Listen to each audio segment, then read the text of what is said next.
नमस्कार दोस्तों। प्यारा दोस्तों, मैं आपके साथ डिस्कस कर रहा था पॉलिटिकल साइंस।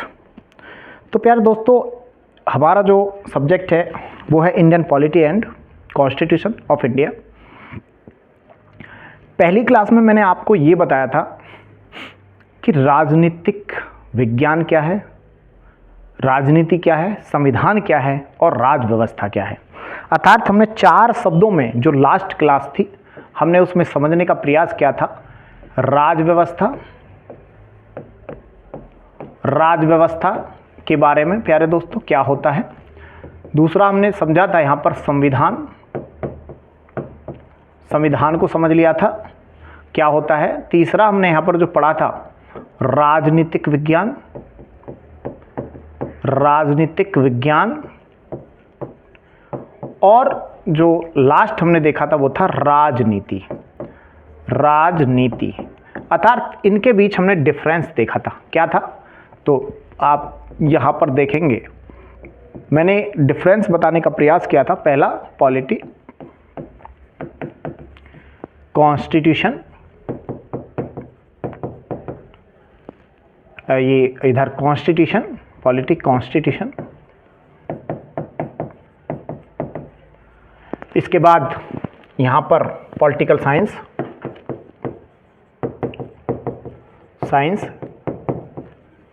और लास्ट में पॉलिटिक्स। इसको हमने डिटेल में देखने का प्रयास किया था लास्ट क्लास में। मैंने बताया था प्यारे दोस्तों, ये जो क्लास है हमारी वो बेसिक्स, इंडियन पॉलिटी के जो बेसिक्स हैं, बेसिक कंसेप्ट, उन पर चल रहा है। तो ये हमारा जो बेसिक पर जो है ये क्लास 2 होगा या फिर लेक्चर 2 होगा बेसिक्स पर। आज हम जो जानने वाले हैं वो हम जानने वाले हैं राज्य के बारे में। आखिर राज्य क्या है? तो जो आज हमारा जो टॉपिक है प्यारे दोस्तों वो होगा राज्य। हम समझने का प्रयास करेंगे आज कि आखिर राज्य क्या है। राज्य अर्थात स्टेट। मैंने आपको ये बताया था कि जब हम पॉलिटिकल साइंस पढ़ रहे होते हैं, संविधान या राज्य व्यवस्था, तो उस टाइम पे किसी देश को क्या कहा जाता है? राज्य। अर्थात भारत एक राज्य है। ठीक है, भारत एक राज्य है। भारत की राजनीतिक व्यवस्था कैसी है, ठीक है, वो राज्य व्यवस्था बताता है। लेकिन राज्य आखिर क्या है, इसका डेफिनेशन क्या है? तो राज्य को पहले समझने का प्रयास करेंगे प्यारे दोस्तों। सबसे पहली बात तो ये है, अगर हम राज्य की बात करें तो इसमें हम देखेंगे, इसके पहली बात तो ये है कि ये एक राजनीतिक अवधारणा है। State is a political concept.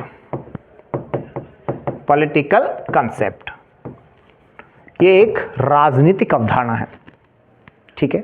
दूसरी बात प्यारे दोस्तों, क्या आपने कभी राज्य को देखा है? तो प्यारे दोस्तों, राज्य कभी दिखाई नहीं देता एक्सेप्ट मैप।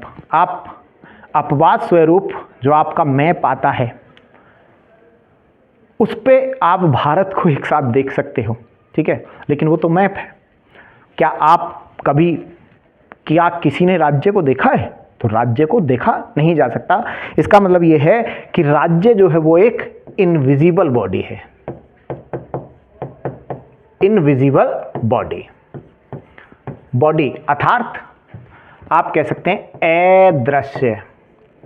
अदृश्य निकाय बोल सकते हैं, निकाय या संस्था, अदृश्य निकाय या संस्था।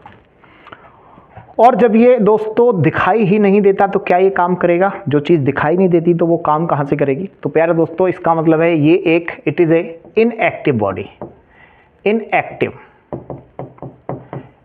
बॉडी। अर्थात ये एक अक्रिय अवधारणा है, अक्रिय निकाय है। यानी कि एक ऐसा संस्था निकाय है जो कि काम भी नहीं करता। तो राज्य एक राजनीतिक अवधारणा है, राज्य एक अदृश्य संकल्पना है, राज्य एक आपको बताया अक्रिय निकाय है, अर्थात इनविजिबल बॉडी है। That means state is a political concept, it is invisible and inactive body. पर प्यारे दोस्तों, राज्य के क्या हैं? बहुत सारे ऑब्जेक्टिव्स हैं, उद्देश्य हैं राज्य के क्या हैं। बट स्टेट हैव, चौथी बात, but state have many purpose, many purpose, बहुत सारे पर्पसेस हैं या फिर objectives. State have many purposes and many objectives.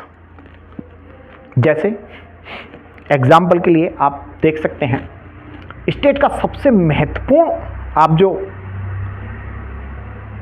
उद्देश्य देखेंगे वो है लॉ एंड ऑर्डर को मेंटेन करना, to maintain law and order. तो इसका क्या हो जाएगा, इसके पर्पसेस को हम अगले नेक्स्ट पेज पर देख लेते हैं।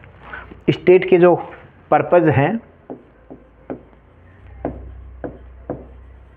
पर्पसेस ऑफ स्टेट, तो प्यारे दोस्तों डिफरेंट पर्पसेस हैं इसके। जैसे एग्जाम्पल के लिए आप बोल सकते हो, to maintain the law and order, कानून व्यवस्था, किसी देश, किसी राज्य के अंदर, राष्ट्र के अंदर किसको, कानून व्यवस्था को बनाए रखना, लॉ एंड ऑर्डर को, है ना। टू मेंटेन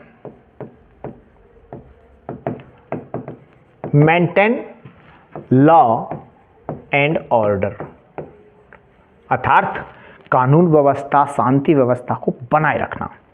ठीक है, आप देख सकते हैं कि और क्या काम करता है भाई स्टेट का, ये पर्पस क्या है। दूसरा पर्पस आप देख सकते हैं, to eliminate poverty, to eliminate hungerness, to eliminate poverty and hungerness, अर्थात गरीबी और भुखमरी को मिटाना। किसका काम है, राज्य का। जब राज्य का ये काम है तो प्यारे दोस्तों बेरोजगारी को कम करना, to reduce the unemployment, to reduce unemployment,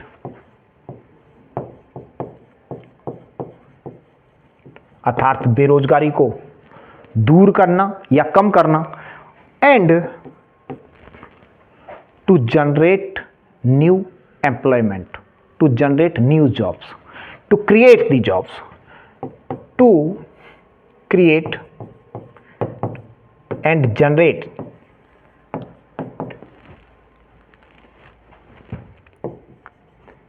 new jobs या फिर एम्प्लॉयमेंट।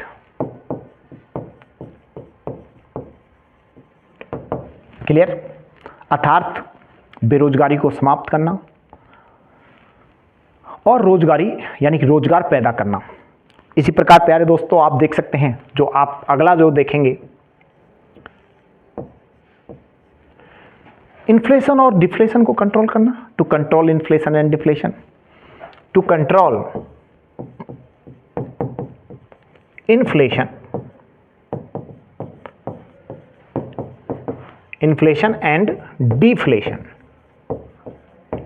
अर्थात महंगाई और मंदी को नियंत्रित करना, बहुत ज़्यादा महंगाई ना हो जाए वस्तुओं और सेवाओं की, और बहुत कम भी प्राइस ना हो जाए, इसको कंट्रोल करना। तो आप देख सकते हैं कि आप अनेकों, ये just these are just some example, बहुत सारे उद्देश्य हैं राज्य के। जैसे और भी आप बोल सकते हैं, to generate infrastructure, to construct infrastructure among भारत के अंदर, देश के अंदर क्या है, इंफ्रास्ट्रक्चर का विकास करना, टू डेवलप द इंफ्रास्ट्रक्चर, है ना, डेवलप द इंफ्रास्ट्रक्चर,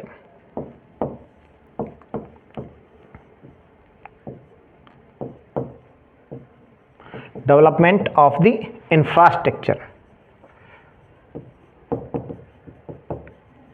अर्थात अब संरचना का विकास करना, सड़कें बनवाना, रोड बनवाना, हवाई अड्डे बनवाना, है ना, ये क्या है, हाईवे बनवाना, क्या है, तो ये सारे के सारे किस में आएगा, कंस्ट्रक्शन, आपका इंफ्रास्ट्रक्चर।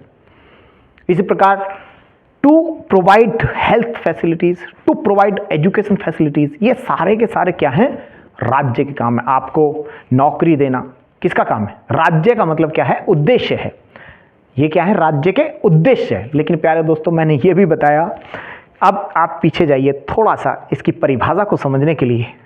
मैंने कहा कि ये दोस्तों एक इनविजिबल बॉडी है और ये काम भी नहीं करती। जब ये काम ही नहीं करती तो क्या ये अपने उद्देश्यों को पूरा कर सकती है, जो इसके उद्देश्य हैं? राज्य क्या अपने उद्देश्यों को पूरा कर सकता है? नहीं कर सकता, क्योंकि प्यारे दोस्तों वो तो क्या है, अक्रिय है, वो काम करता ही नहीं है, ठीक है, और वो भी इनविजिबल है, तो वो संभव ही नहीं है करना। तो प्यारे दोस्तों इसके कार्य को, अपने कार्यों को पूरा करने के लिए राज्य ने एक नए निकाय, एक संस्था का गठन किया, और उस संस्था को हम क्या बोलते हैं, सरकार बोलते हैं। अर्थात प्यारे दोस्तों मैं ये कह रहा हूं, यहां पर देख सकते हैं, दीज आर दी ऑब्जेक्टिव्स, तो आप यहां पर देख सकते हैं, to fulfil the all purposes of the state, to fulfill the all purposes of the state, a new body या institution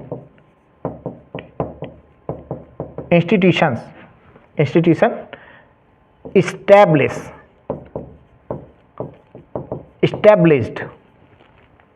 that name is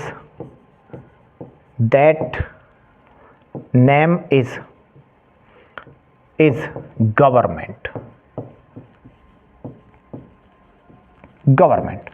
मेरे प्यारे दोस्तों मैं ये कह रहा हूं, सरकार राज्य के सभी उद्देश्यों को पूरा करने के लिए एक नया संस्था, एक नया निकाय बनाया गया, उस संस्था को ही हम क्या बोलते हैं, सरकार बोलते हैं। इसका मतलब ये हुआ कि अगर हम सरकार को डिफाइन करें कि सरकार, पहली बात तो ये कंफर्म है कि कोई एक्टिव बॉडी होगा और वो विजिबल भी होगा।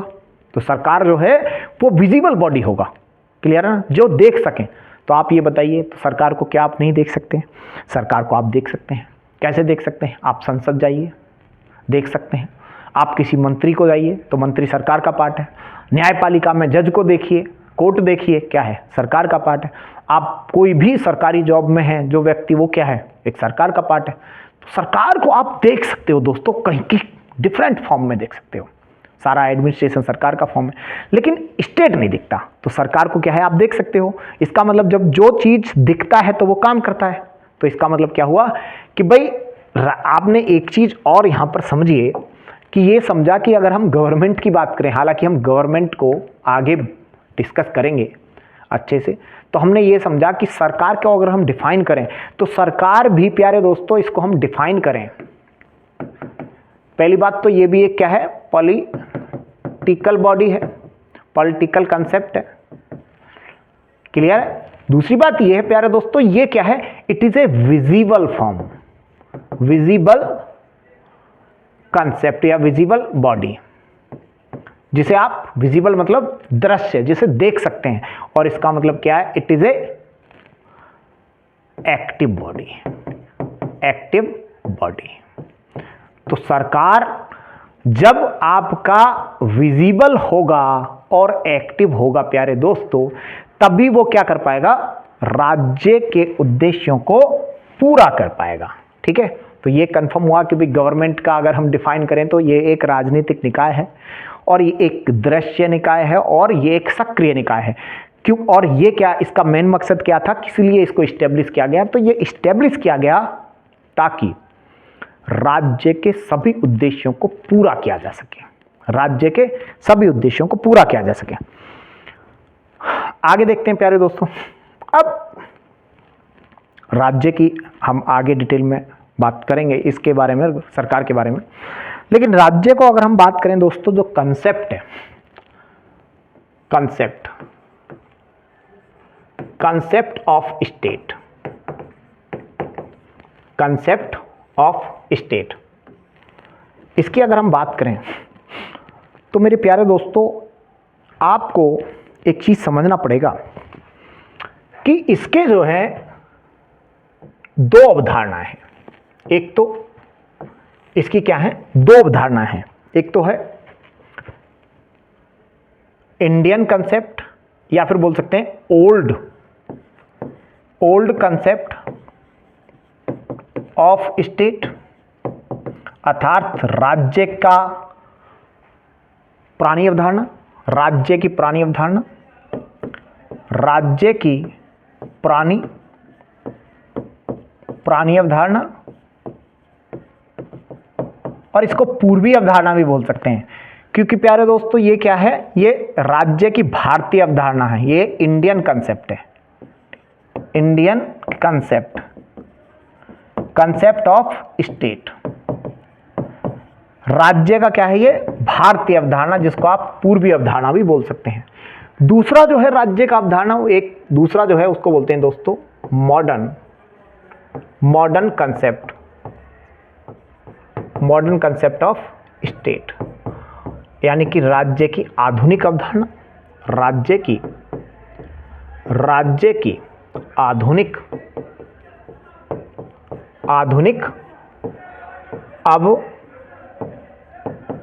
अवधारणा, राज्य की आधुनिक अवधारणा।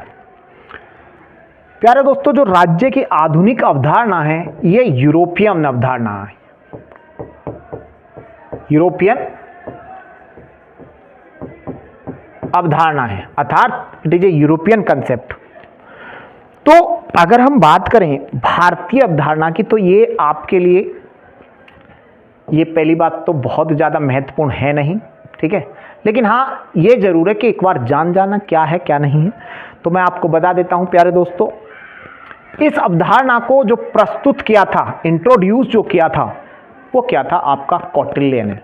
कौटिल्य, विष्णुगुप्त, या फिर आप कहेंगे चाणक्य, इनका नाम क्या है, कौटिल्य। तो कौटिल्य ने इसको प्रस्तुत किया था। इंट्रोड्यूस किसने किया है, कौटिल्य ने। कौटिल्य, जिसको आप चाणक्य भी बोल देते हैं, चाणक्य, ठीक है। और इन्होंने किसमें प्रस्तुत किया था, कई बार ये बुक मतलब ये सिद्धांत पूछ लेता है, कौन सा वो सिद्धांत था। तो इन्होंने दिया था दोस्तों सप्तांग सिद्धांत, अर्थात इसको बोलते हैं सप्तांग थ्योरी,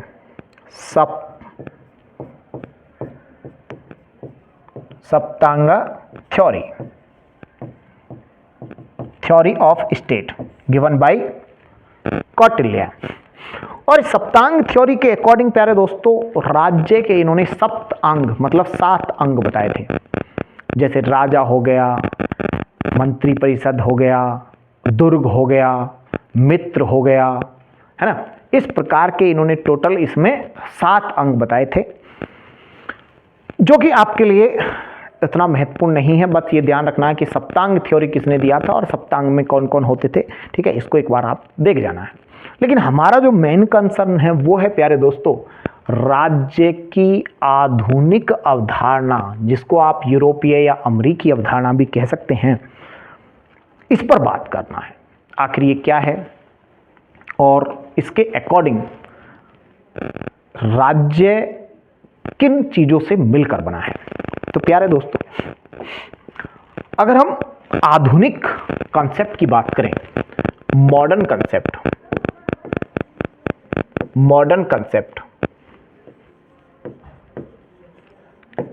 ऑफ स्टेट,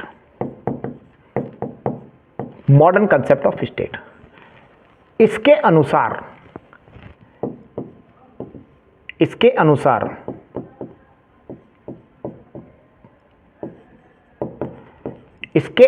अर्थात according to this concept, state have 4 components. राज्य के क्या होते हैं? 4 अंग होते हैं। इसके अनुसार राज्य के 4 अंग होते हैं या 4 अंग हैं।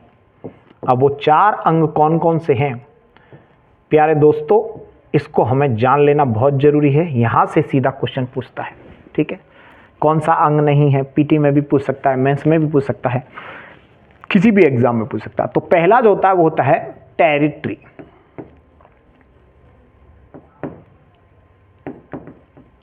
टेरिटरी, इसको कई बार आप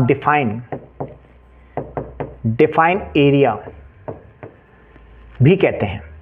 दूसरा जो होता है वो होता है पॉपुलेशन। तीसरा जो होता है वो होता है गवर्नमेंट। और जो लास्ट होता है उसको बोलते हैं सोवरेनिटी। सोवरेनिटी अर्थात इसको आप कहेंगे, जो आपका पहला है इसको आप कह देते हैं कई बार प्रदेश या निश्चित भूभाग। निश्चित भूभाग। दूसरे को बोलते हैं जनसंख्या, तीसरे को सरकार, और चौथा हो गया संप्रभुता। अर्थात राज्य के टोटल 4 अंग हुए। राज्य के टोटल 4 अंग हुए। एक एक करके इस पर बात करते हैं, आखिर क्या है राज्य के 4 अंग। तो प्यारे दोस्त, अगर हम बात करें, मैंने कहा इंडिया, जिसको आप भारत बोल रहे हैं, वो एक क्या है? स्टेट है। तो इसका मतलब अगर वो एक स्टेट है तो उसमें 4 अंग होने चाहिए, 4 चीजें होना चाहिए, ठीक है। जैसे मान लो हमारा ह्यूमन बॉडी है, तो ह्यूमन बॉडी जो है उसमें बहुत सारे हाथ है, पैर है, हेड है, आँख है, कान है, बहुत सारी चीज़ें हैं। क्या है? डिफरेंट पार्ट्स हैं, उनको मिलाकर ह्यूमन बॉडी बना है। इसी प्रकार स्टेट जो है, भारत भी एक क्या है? स्टेट है। और वो उसके क्या है? तो उसके 4 अंग होने चाहिए इसके अंदर में। कौन कौन से हैं? तो वो 4 अंग जो हैं प्यारे दोस्तों कैसे हैं आप देखेंगे इसको। इंडिया, मान लो ये इंडिया है, ये इंडिया का मैप है, ठीक है। पाकिस्तान हो गया। अब प्यारे दोस्तों आप एक चीज को समझिए कि क्या आप ऐसा बोल सकते हैं कि ये इंडिया है? नहीं, ये क्या है? श्रीलंका है। इसको भी नहीं बोल सकते ये पाकिस्तान है, क्योंकि प्रत्येक राज्य का अपना डिफाइन एरिया है। उत्तर से दक्षिण कितनी लंबाई है, कितनी चौड़ाई है,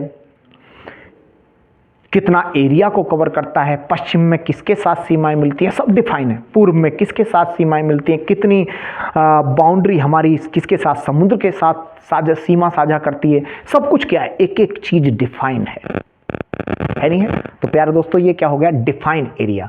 ये क्या दिख गया आपको? टेरिटरी। हमको क्या मिल गया? टेरिटरी। इसको क्या बोलते हैं? टेरिटरी। पहला जो हो गया टेरिटरी। अर्थात आपको ऐसे मान लीजिए कि खाली जगह मिल गई, तो ये खाली जगह है अभी फिलहाल, जिसको बोल रहे हैं टेरिटरी। और ये क्या है? ये बाकायदा डिफाइन है, पूरी तरह क्या है? डिफाइन है, ठीक है। दूसरा, इस टेरिटरी एकदम खाली एरिया जो है ये किसी काम का है जब तक इसमें जनता ना रहे। तो प्यारे दोस्तों इसका मतलब क्या हुआ? यहां पर आपकी पॉपुलेशन रहती है। पॉपुलेशन तो अभी जो है वर्तमान में लगभग 135 करोड़ या 40 करोड़ के आसपास है। और जनगणना के हिसाब से देखें 2011 की जनगणना, तो आप देखेंगे 2011 की जनगणना के अनुसार तो 121 करोड़ थी। क्लियर है? तो ये जो है ये आपका हो गया दूसरा अंग। लेकिन अभी तो 2 अंग और चाहिए। अब ये बताइए कि अगर इस 135-40 करोड़ जनसंख्या को केवल ऐसे ही छोड़ दें ठीक है, इनको कोई रेगुलेट करने के लिए, इन पर कोई शासन करने के लिए ना हो, तो ये तो आपस में क्या होगा, एक दूसरे से झगड़ कर मर जाएंगे। तो इसीलिए लॉ एंड ऑर्डर को मेंटेन करने के लिए, इन लोगों का कल्याण करने के लिए, इन लोगों के लिए सुविधाएं प्रोवाइड कराने के लिए किसको स्थापित किया गया, सरकार को स्थापित किया गया। तो प्यारे दोस्तों, इनको यानी कि जो आप ये जो जनसंख्या देख रहे हो इसमें, ठीक है, इनको रियली में रेगुलेट है करने के लिए या रूल करने के लिए क्या बनाया गया, तीसरा अंग, जिसको आप बोलते हैं सरकार, अर्थात गवर्नमेंट। क्लियर। और अब बचा इसका चौथा अंग, अब ध्यान से सुनेंगे उसको भी। चौथे अंग को हम बोलते हैं संप्रभुता। और संप्रभुता क्या है? संप्रभुता दोस्तों सरकार की स्वतंत्र पूर्वक, बिना किसी दबाव के, बिना किसी प्रेशर के कार्य करने की शक्ति को कहते हैं। इसका मतलब मैं ये कहना चाह रहा हूं कि जो हम सरकार चुनेंगे, ये जो सरकार है, राज्य के अंदर जो सरकार होगी, तो वो कैसी होनी चाहिए? जो सरकार होगी वो संप्रभु सरकार होनी चाहिए, सोवरेन गवर्नमेंट। सोवरेन मीन्स कि वो किसी के दबाव में काम नहीं करेगी, वो किसी अमेरिका के दबाव में, किसी चाइना के दबाव में या किसी अन्य विदेशी ताकत के दबाव में काम नहीं करेगी। तो चौथा जो अंग है प्यारे दोस्तों, सरकार हमारी कैसी होगी? चौथा अंग, सरकार हमें कैसी चाहिए? संप्रभु। सरकार हमारी कैसी होनी चाहिए? संप्रभु सरकार, अर्थात अगला जो आपका वो क्या है? संप्रभुता, अर्थात सोवरेनिटी। तो मेरे प्यारे दोस्तों, अब मैं इसको आपको तुलना करके थोड़ा सा बताता हूं। आप समझिए कि ये एक ह्यूमन बॉडी है, ये एक ह्यूमन बॉडी है, हाथ पैर, ठीक है, इसमें क्या है, और माइंड सब कुछ है, ठीक है, हेड है ना, चेस्ट, ये पूरे को मिलाकर क्या बना है आपकी ह्यूमन बॉडी। डिफरेंट अंग्स को और उसको पार्ट्स को मिलाकर क्या बना है? Human body. इसी प्रकार आपके 4 पार्ट्स को मिलाकर क्या बना है दोस्तों? आपका राज्य बना है, ठीक है। अब राज्य बना है तो 4 चीजें मिल गई, ये 4 चीजों से मिलकर क्या बना है? आपका राज्य बना है। तो आपसे मैं ये पूछूं कि ह्यूमन बॉडी के अंदर सबसे महत्वपूर्ण पार्ट क्या है? तो प्यारे दोस्तों, सबसे महत्वपूर्ण जो पार्ट है ह्यूमन बॉडी का वो है ब्रेन, मस्तिष्क, दिमाग। क्योंकि मैं यहाँ पे लिख रहा हूँ, बोल रहा हूँ, आपसे बात कर रहा हूँ, ये सब मैं किसके निर्देश से कर रहा हूँ? ये मेरा माइंड क्या कर रहा है? उसके निर्देश से कर रहा हूँ, ठीक है। दैट मीन्स ह्यूमन बॉडी को कंट्रोल करने वाला जो की है वो क्या है? आपका माइंड है। यहां पर क्या है? माइंड। तो इसका मतलब ये हुआ, जिस प्रकार ह्यूमन बॉडी के अंदर सबसे महत्वपूर्ण अंग माइंड है, इसी प्रकार राज्य के अंतर्गत सबसे महत्वपूर्ण अंग प्यारे दोस्तों क्या है? संप्रभुता। क्योंकि हमारे पास किसी राज्य, किसी क्षेत्र के पास उसका टेरिटरी हो सकता है, वहां पर पॉपुलेशन हो सकती है, वहां पर सरकार भी हो सकती है, लेकिन दोस्तों सरकार, हम ऐसी सरकार का क्या करें जो अपने निर्णय स्वतंत्रता पूर्वक ना लेती हो। तो इसका मतलब क्या चाहिए हमें? संप्रभु सरकार चाहिए। इसका मतलब ये हुआ कि संप्रभुता राज्य का सबसे महत्वपूर्ण अंग है। जिस प्रकार ह्यूमन बॉडी के अंदर आपका माइंड सबसे महत्वपूर्ण पार्ट है, उसी प्रकार राज्य के अंदर सबसे महत्वपूर्ण पार्ट है वो क्या है? वो है आपका सोवरेनिटी, अर्थात संप्रभुता। सबसे महत्वपूर्ण अंग है राज्य का। तो प्यारे दोस्तों, हमने समझने का प्रयास किया। अच्छा, एक चीज और समझने का प्रयास करेंगे कि मान लो कई बार आपने देखा होगा कि न्यूज़ में कि एक नया अभी एक नया देश बना है, तो नया देश बनाया गया उस द्वीप पर खरीद कर, ये वगैरह वगैरह। तो प्यारे दोस्तों एक चीज़ और समझिए, इसमें एक चीज़ और पांचवी चीज़ ये है, हालांकि आप किसी भी बुक में या कहीं पर भी देखेंगे तो राज्य के जो आधुनिक जो आपकी अवधारणा है उसके अनुसार राज्य के 4 अंग होते हैं, महत्वपूर्ण अंग। लेकिन इस सब के बाद दोस्तों इसको इंटरनेशनल लेवल पर रिकॉग्निशन मिलना बहुत जरूरी है। इसका मतलब क्या है, अंतर्राष्ट्रीय स्तर पर कोई राज्य वो हकीकत में क्या है जब उसको मान्यता मिल जाए, ठीक है। तो इसका मतलब आप ये बोल सकते हो कि इसके सबके बाद एक महत्वपूर्ण चीज और है जिसको बोलते हैं एक्सेप्टेंस।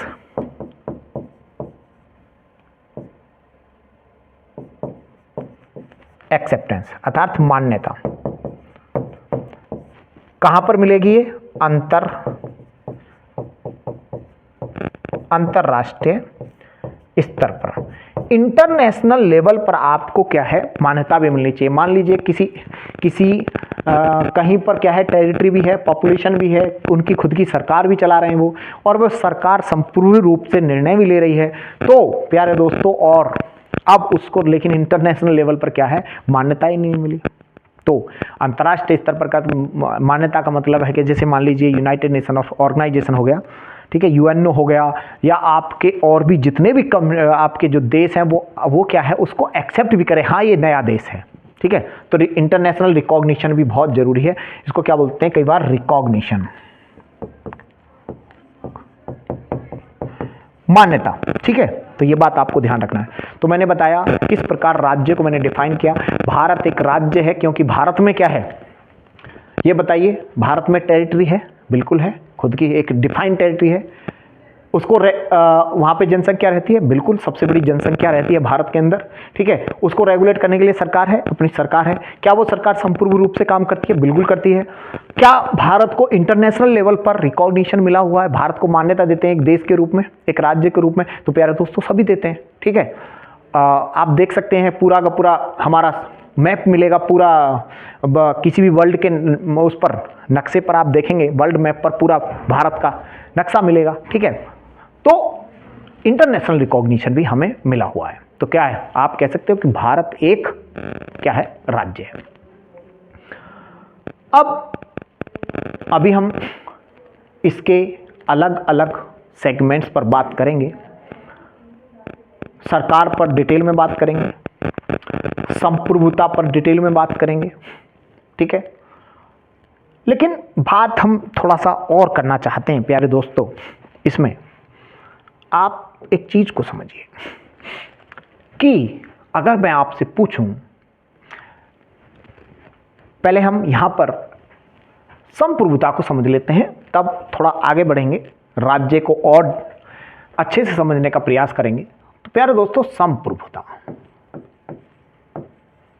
इसको क्या बोलते हैं, संप्रभुता मतलब sovereignty.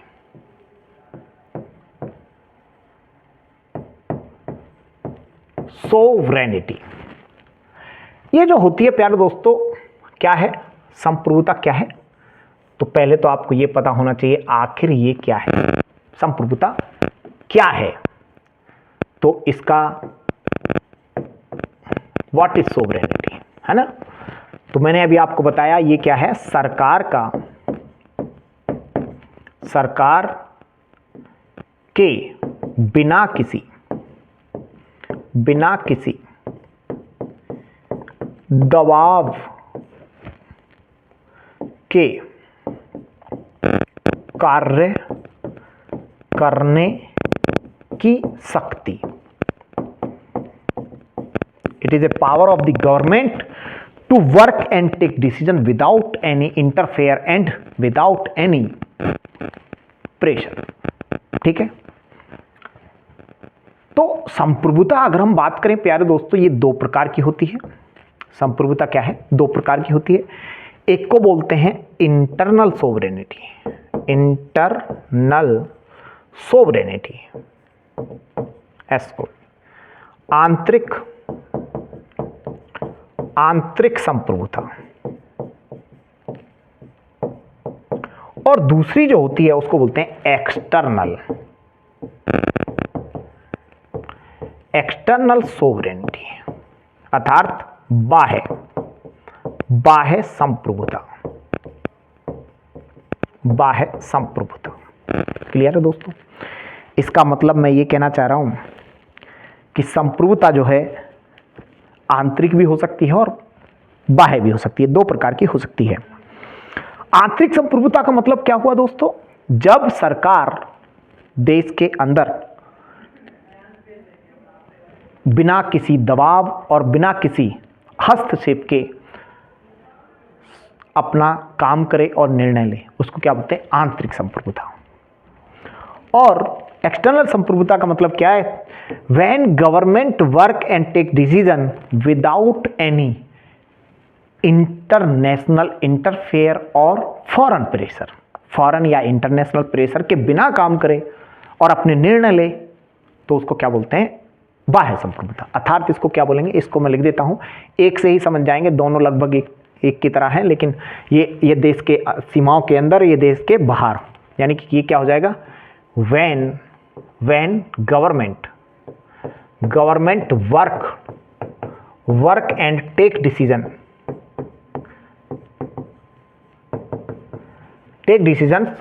Without any international and foreign pressure and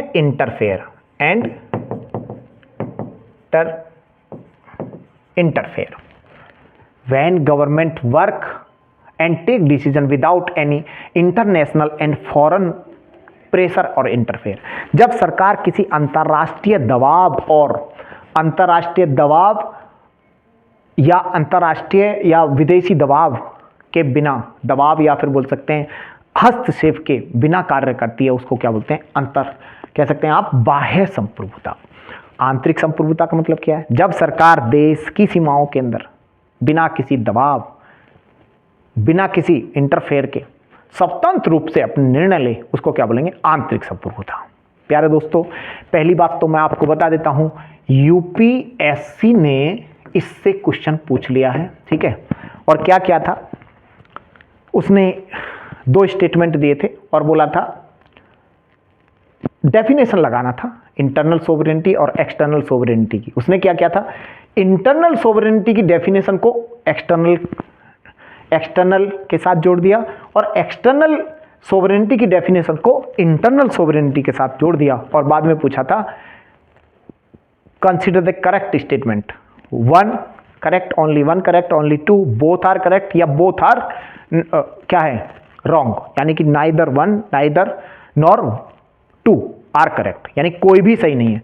तो उसका जो आंसर था वो क्या था? डी। क्योंकि प्यारे दोस्तों, परिभाषा क्या कर दिया था? उल्टा कर दिया था। तो ये बात आपको थोड़ा सा ध्यान रखना। अब हम बात करते हैं इसके कुछ एग्जाम्पल्स पर। आगे हम तो संप्रभुता बताया मैंने, इसके कुछ एग्जाम्पल देखते हैं। आप मुझे ये बताइए, क्या प्यारे दोस्तों, म्यांमार क्या आपको एक संप्रभु देश लगता है? प्यारे दोस्तों, म्यांमार एक संप्रभु देश नहीं है, ये एक सोवरेन कंट्री या स्टेट बोलते हैं ना पॉलिटिकल साइंस में, नहीं है। क्यों नहीं है? क्योंकि आपने देखा तो यहां पर क्या हो जाता है? सेना क्या कर लेती है? सत्ता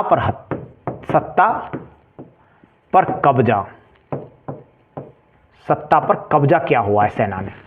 क्या है? म्यांमार एक सोवरेन गवर्नमेंट नहीं है। अब दूसरा जो है देखते हैं दोस्तों, पाकिस्तान। क्या पाकिस्तान एक सोवरेन है? तो प्यार दोस्तों, पाकिस्तान की अगर हम बात करें, ना ही तो वो एक्सटर्नल रूप से है, ना ही इंटरनल। पहली बात तो इंटरनल क्यों नहीं है? इंटरनली क्यों नहीं है भाई? इंटरनली क्यों सोवरेन नहीं है वो? इंटरनली सोवरेन नहीं है वो क्योंकि वहां पर भी क्या हो जाता है? सेना सत्ता को क्या कर लेती है? कैप्चर कर लेती है, सत्ता पर कब्जा। परवेज मुशर्रफ ने किया था, जो कि सेना के अधिकारी थे, और उन्होंने सत्ता पर कब्जा लिया, बाद में बदलाव कर दिया संविधान में, और देखेंगे कि वहाँ पर वहाँ के राष्ट्रपति भी बन गए, प्रधानमंत्री बन गए। ठीक है, तो ये हुआ। एक्सटर्नल रूप से क्यों नहीं है, एक्सटर्नली भी नहीं है प्यारे दोस्तों ये सोवरेन। क्यों नहीं है, ये मैंने आगे ये काट रखा है। तो एक्सटर्नली इसलिए नहीं है क्योंकि दोस्तों पाकिस्तान ने बहुत ज़्यादा क्या ले रखा, कर्ज ले रखा है। तो आप जब कर्ज लेंगे किसी से तो आपको उनकी नीतियों को मानना पड़ेगा। ठीक है, तो यहां पर जो आप पाकिस्तान देखते हैं तो एक तो अमेरिका और दूसरा चाइना, चीन के दबाव में काम करता है या नीतियां बनाता है। क्लियर है, तो क्या ये आपका एक सोवरेन कंट्री कहेंगे, नहीं कह सकते। पाकिस्तान हो गया, म्यांमार हो गया, अफगानिस्तान का ले लेते हैं दोस्तों, आपका पड़ोसी है अफगानिस्तान। अफगानिस्तान भी नहीं है प्यारे दोस्तों, अभी वहां पे क्या किया, तालिबान ने कब्जा कर लिया। ठीक है, तो क्या है, आप उसको भी कंप्लीटली यानी कि आप नहीं कह सकते कि सॉवरेन है। ठीक है, क्योंकि वहां पर क्या चल रहा है, तालिबान संगठन, जो कि एक नॉन पॉलिटिकल ऑर्गेनाइजेशन था। ठीक है, टेरर एक्टिविटीज में भी इसका नाम आता है, तो आप इसको भी सॉवरेन कंट्री नहीं बोल सकते। तो इसी प्रकार आप देखेंगे श्रीलंका में आपने देखा कि वहां पर श्रीलंका में हम्बनतोता एक पोर्ट है, उसको चाइना ने लीज पे ले लिया 99 साल के लिए। जो यानी कि जो देश उनमें क्या कर रहा है कि अन्य देश क्या कर रहे हैं, हस्तक्षेप कर रहे हैं, ज़्यादा से ज़्यादा हस्तक्षेप। तो इसकी वजह से क्या है कि अपने स्वतंत्र निर्णय नहीं ले पा रहे। ठीक है, तो क्या है, आप उनको सोवरेन कंट्री नहीं कहेंगे। लेकिन भारत की बात करें दोस्तों, क्या भारत सोवरेन है? तो भारत सोवरेन है। इसका हम एक एग्जाम्पल देखते हैं, ये प्यारे दोस्तों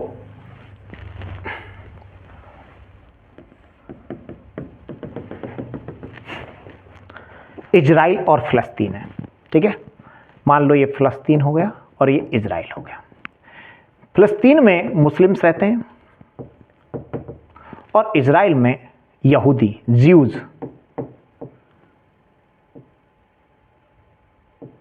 ज्यूज अर्थात यहूदी लोग रहते हैं। प्यारे दोस्तों ऐसे बताते हैं कि इजराइल को जो बसाया है वो किसने बसाया? अमेरिका ने बसाया। ठीक है, इसके बीच एक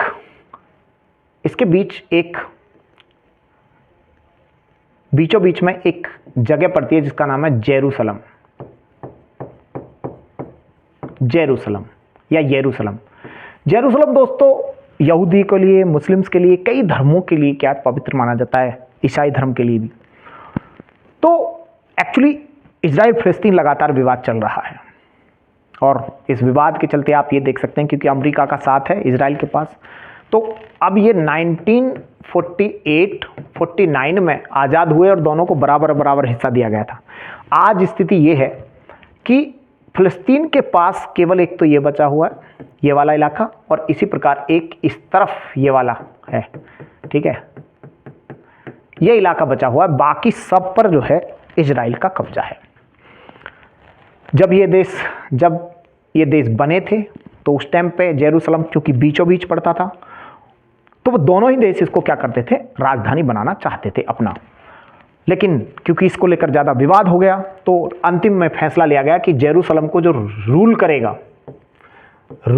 वो करेगा यूएनओ, अर्थात इस जेरूसलम किसके अंडर आएगा, तो यूएनओ उस पर करेगा। लेकिन प्यारे दोस्तों हुआ ये 2019-20 में डोनाल्ड ट्रंप ने दोस्तों, अभी डोनाल्ड ट्रंप का दूसरा कार्यकाल स्टार्ट हो गया है, वहाँ पे राष्ट्रपति 2 ही बार बन सकता है एक व्यक्ति। तो 2020 में प्यारे दोस्तों 2019-20 में क्या हुआ कि भारत और अमेरिका के संबंध बहुत अच्छे चल रहे थे। मोदी जी और प्रधानमंत्री मोदी जी और ट्रंप की दोस्ती बहुत अच्छी चल रही थी, इंटरनेशनल लेवल पर माना जा रहा था। तो अमेरिका ने क्या किया, इस जेरूसलम को प्यारे दोस्तों मान्यता दे दी, किसको? इजराइल की राजधानी के रूप में। और इजराइल की राजधानी के रूप में मान्यता देने वाला पहला देश अमेरिका बन गया। मान्यता जैसे किसी देश को, राज्य को मान्यता मिलती है, इसी प्रकार इसने इसका मतलब बोल दिया कि ये जेरूसलम हम मान्यता देते हैं कि इजराइल की राजधानी है, जबकि वो एक विवादित प्लेस है। तो पूरी दुनिया में ये क्यास किया जा रहा था कि क्योंकि भारत और अमेरिका की दोस्ती बहुत अच्छी चल रही है, तो अगला जेरूसलम को इजराइल की राजधानी के रूप में मान्यता देने वाला देश भारत होने वाला है। लेकिन प्यारे दोस्तों, हम अपनी फॉरेन पॉलिसी के इतर नहीं जा सकते, हम अपनी फॉरेन पॉलिसी के बाहर काम नहीं कर सकते। तो भारत के प्रधानमंत्री जी ने बोला कि जेरूसलम एक विवादित प्लेस है, हमारे लिए इजराइल भी उतना ही महत्व रखता है जितना कि फिलिस्तीन। तो प्यारे दोस्तों, इससे अगर मान लीजिए कि भारत सरकार ऐसा होता कि इजराइल को मान्यता दे देती, तो इसका मतलब इंटरनेशनल लेवल पर यह बात जाती कि भारत ने ऐसा अमेरिका के कहने पर किया, तो हमारी संप्रभुता पर प्रश्न चिन्ह लग सकता था। तो प्यारे दोस्तों, इस प्रकार हम कह सकते हैं कि भारत क्या है, एक एग्जाम्पल का थ्रू दे सकते हैं कि भारत एक संप्रभु देश है। आपका मेंस में भी क्वेश्चन आ सकता है, तो इसको आप एग्जाम्पल को कोट कर सकते हैं। तो प्यारे दोस्तों, मैंने आज आपको बताया राज्य के बारे में, राज्य क्या है, राज्य का परिभाषा बताया।